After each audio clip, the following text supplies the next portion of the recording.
आज हम इस वीडियो के माध्यम से कर्म एवं मनुष्य पर अपनी बात रखेंगे।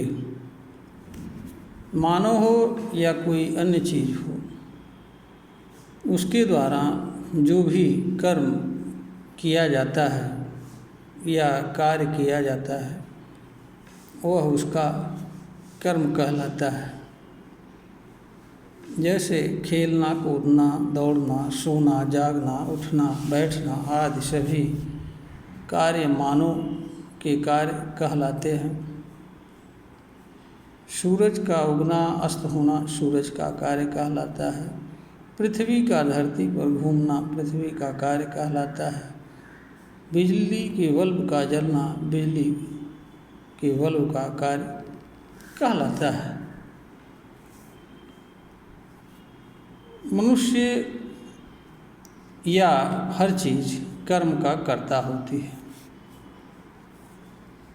अनंत की कोई भी चीज़ कर्म से विरत रहने या उससे परे रहने की क्षमता नहीं रखती है। अनंत की हर चीज़ कर्म करने के लिए बाध्य होती है। यह नियम मानव पर भी लागू होता है। मानव भी अनंत का हिस्सा होता है, इसलिए अनंत के नियम उस पर भी लागू होते हैं। यहाँ पर विचारणीय प्रश्न यह उठता है कि मानव या कोई चीज़ कर्म करने के लिए बाध्य होती है, इसका कारण क्या है? कोई भी चीज़ कर्म से विरत रहने या परे रहने की क्षमता क्यों नहीं रखती है? इसका कारण यह होता है कि कर्म की उत्पत्ति क्रिया से होती है। हर कर्म क्रिया के बदले होता है। दूसरी चीज़ यह होता है कि कर्म हर चीज़ के अस्तित्व से जुड़ा रहता है, वह उसके अस्तित्व से पृथक नहीं होता है।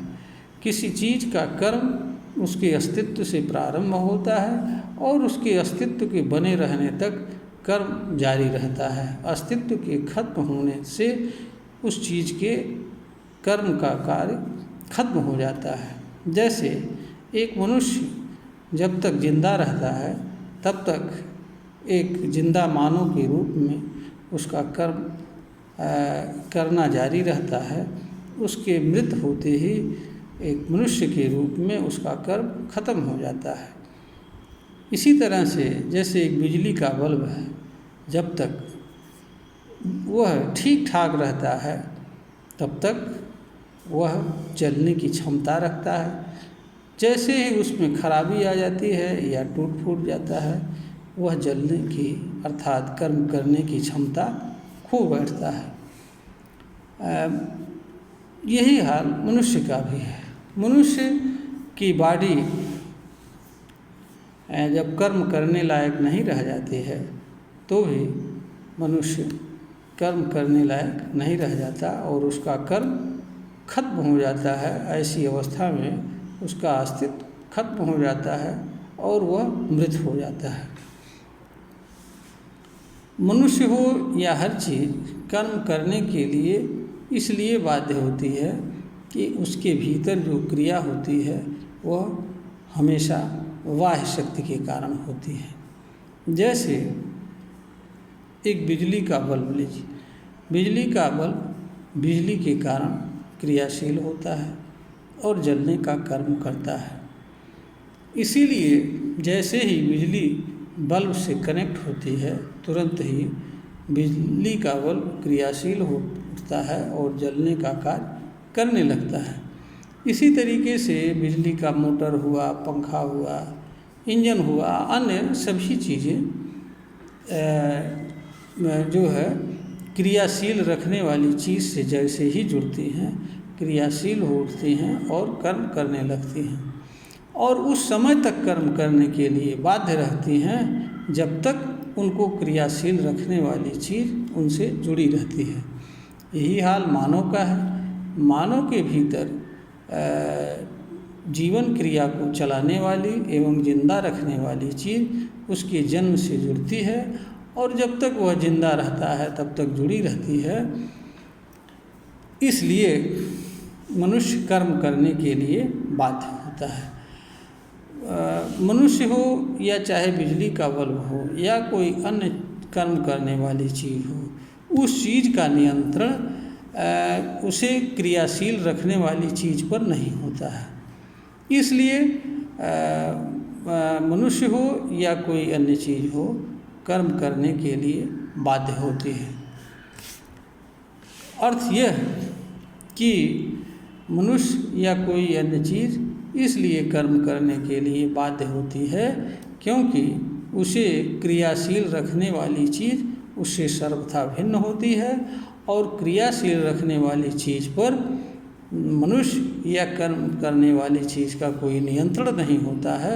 इसीलिए उसके जब तक वह मनुष्य या कर्म करने वाली चीज़ से जुड़ी रहती है तब तक मनुष्य या कोई अन्य चीज़ कर्म करने के लिए बाध्य रहती है।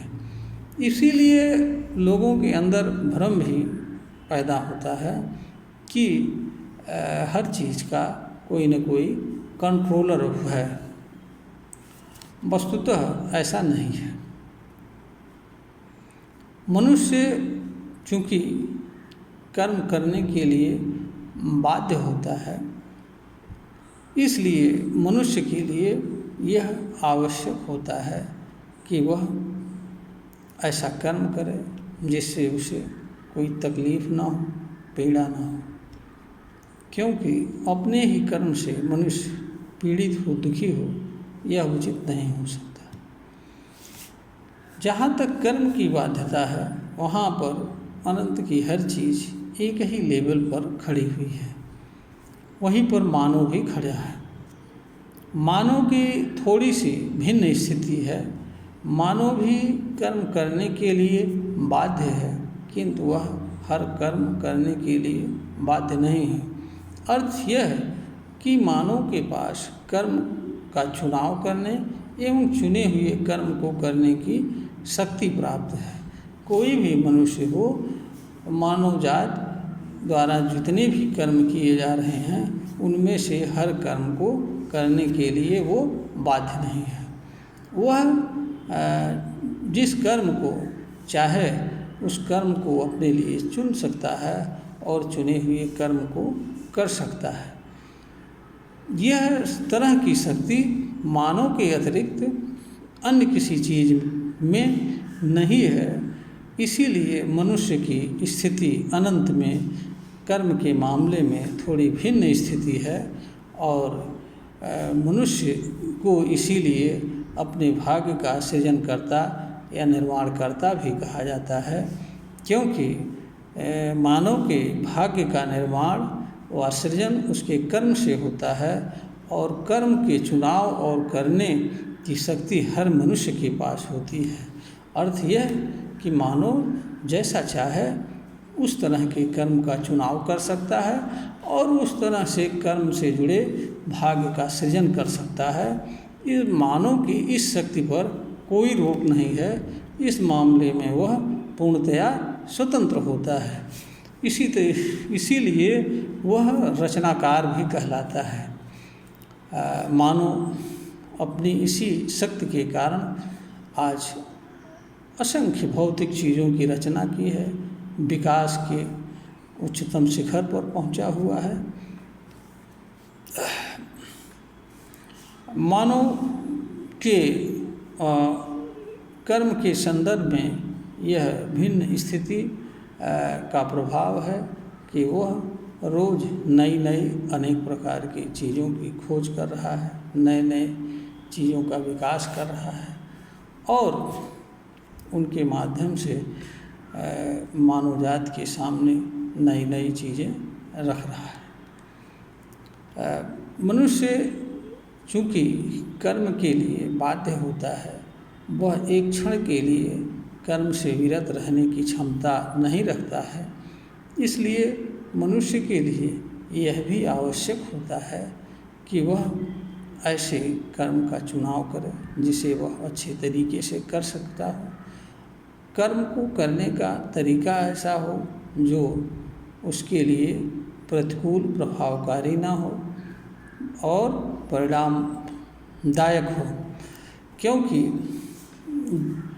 और दूसरी बात यह है कि मनुष्य को अपना कर्म निष्काम भाव से, फल की कामना से रहित होकर के करना चाहिए, ताकि कर्म का फल मिलने या न मिलने से होने वाली पीड़ा व दुख से वह वंचित रहे।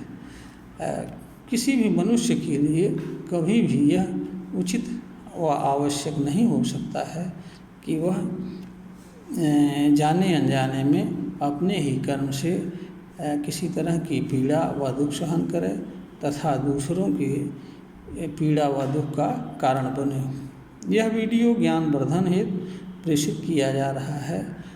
अगर श्रोता को यह प्रतीत होता है कि यह वीडियो ज्ञानवर्धन के योग्य है तो इसे लाइक करें, सब्सक्राइब करें, शेयर करें।